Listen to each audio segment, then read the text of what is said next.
Hello everybody. Today we're going to be talking about the second thing I made, because the first thing I made is not with us anymore. I broke it in a sad story. But before we get to the actual video, I want to say that there is no real schedule to these uploads. It's pretty much whenever I want to talk about something, or whenever I make something, I'll record it and either put it on Instagram or YouTube. So today we're going to be talking about the second thing that I made, and that is a round shield. So before we get to showing you the round shield, I want to talk about the backstory of why I wanted to make it. The first thing I made was pretty much just a wooden axe that stood almost as tall as me. And I thought, hey, why don't we have a shield to go with it? That's pretty much the thought process behind it. So what I did is I took the Captain America shield that I bought, which is another video. In fact, it's going to be the next video after this one, so stay tuned for that. And I traced it out onto some thin wood laminate. It's like 3 thin pieces of wood. They're just squished together to make like an 1/8 inch wood sheet. And I cut that circle out on a bandsaw. And then I dremeled out some lines on the shield to make it look like plywood instead of, or I made it look like boards instead of just one big circle.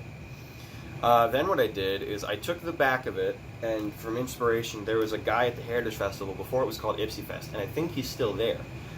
He has a stand that is filled to the brim with wood and leather stuff that he's made for like kids and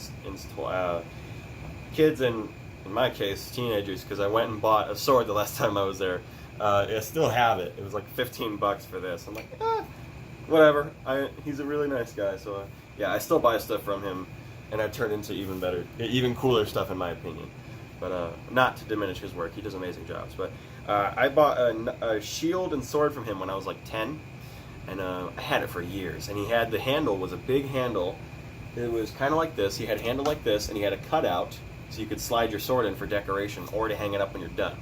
So I did that. I took the plywood and I made a handle just like that, just didn't put the cutouts. So yeah, there's tips and tricks I got from looking at how the guy worked, and it was really cool. And I got into fights with this thing. My brother has war clubs that are actual war clubs. He made it like an orc club.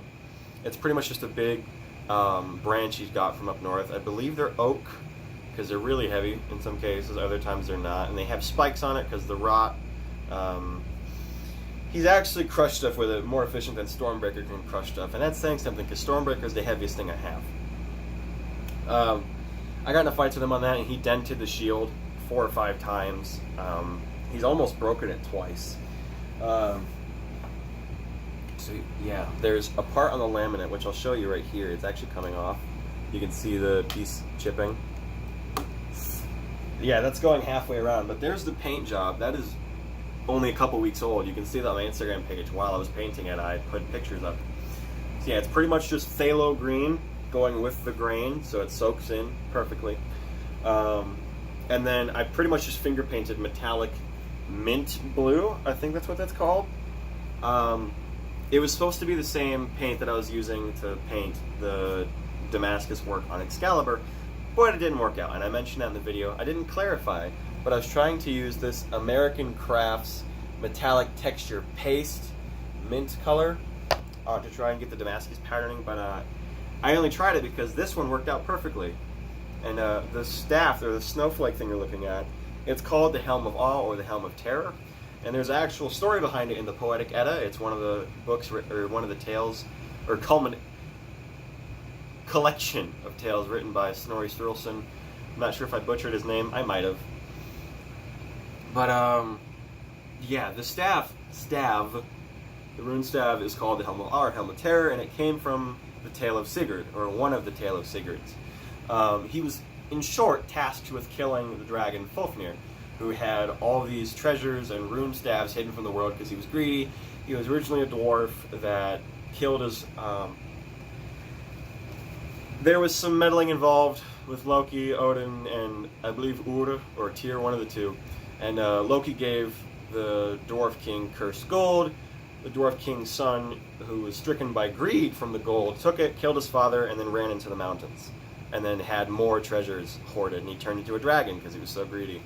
That is the abridged version. Yeah, that's not a real in-depth version of how exactly it happened or what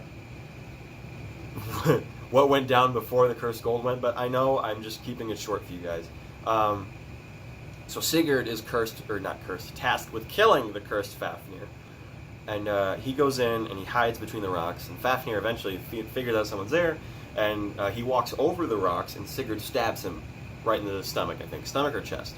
And he coils back, and for like 10 minutes, he's talking about everything he's done, and he's trying to figure out who Sigurd is. And at one point, he mentions that Helm of Terror will not stop you, or not stop all your enemies. And he's like, I know.